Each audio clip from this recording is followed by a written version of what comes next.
Hello everyone, Kalle from TunerMax here with another update video for Rainbow Reactor. This time it's version 0.44 and I want to show you the updates in this and the previous version again. As you can see, we added some graphical animation bits here to the factory. There's a bit more going on with all these fans spinning and balls being transported in these pipes. Yes, and this is Dotty's menu that you already knew from the last time. Where you can still select the full day work mode, which is the main play mode of the game basically. And now you also have the option to play single shifts, where you can still select what shift you want to start with. And also you got these new modifiers here, like fall cups and mix cups. These are these ball holders that help you a little bit from letting the balls fall to the floor. Then you got insta fail, which will end the game on the first strike.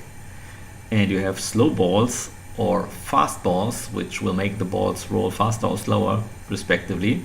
And in this green field at the bottom right, you can see how your score is changing depending on the difficulty you choose. So yeah, you can set a starting shift here, 7 for example, and then start. And yeah, then the game plays as it does normally. But the introduction from Dotty is missing for the level, and yeah, you really have to try to squeeze the biggest possible score out of a level, because now you will be competing in these special high score lists that exist for each one of the 9 levels of the game. And by the way, these are not compatible with the main mode high score list because they have a slightly different scoring method.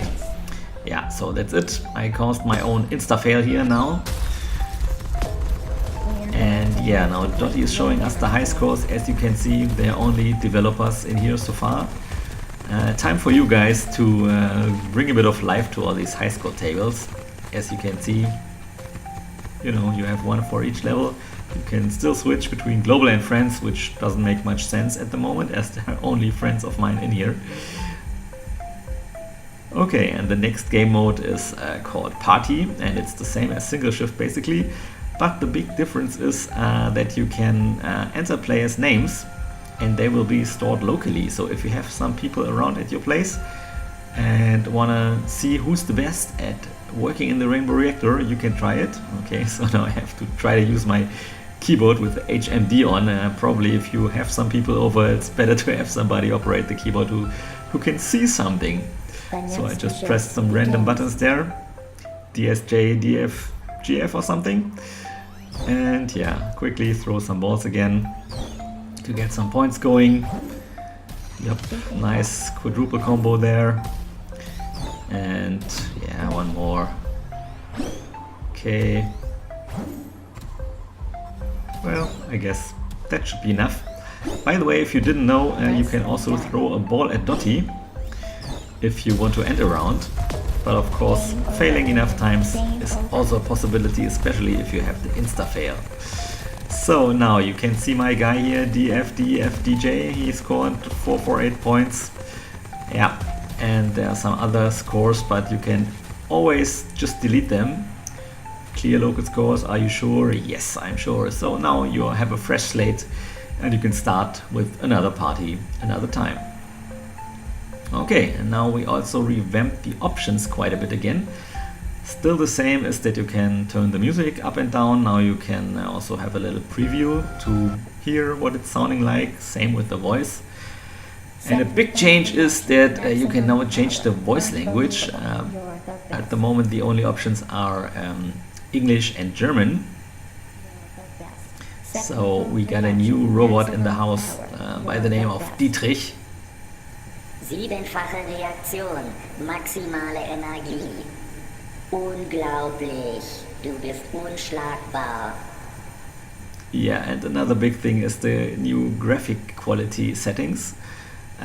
Because I know that some people have issues where the balls aren't even flying as they're supposed to. And this is caused by performance issues because we really spent very much time on the flying physics of the chroma balls to make them feel just right, you know. So if the feeling comes up, they are not flying correctly and they're dropping like stones, or doesn't register your wrist movement or anything, that's probably related to performance issues. So if you have anything like this, I would just suggest to start off by setting them to low and maybe also reducing the graphics resolution to 0.5 or something. Yeah, and then there's of course the feature to rotate the hands that some people have requested. That's very useful for Oculus players. So yeah, that looks like it's working perfectly now. Alright, so and the last new thing is the news panel, where the management of the Rainbow Factory can give you some news. It's pretty much also something like an update notice, but in the world of Rainbow Reactor, to keep the immersion going, you know. We think that's very important for virtual reality. Yeah, so I guess that was pretty much it from my side. So see you soon at the Rainbow Factory. Rainbow Reactor.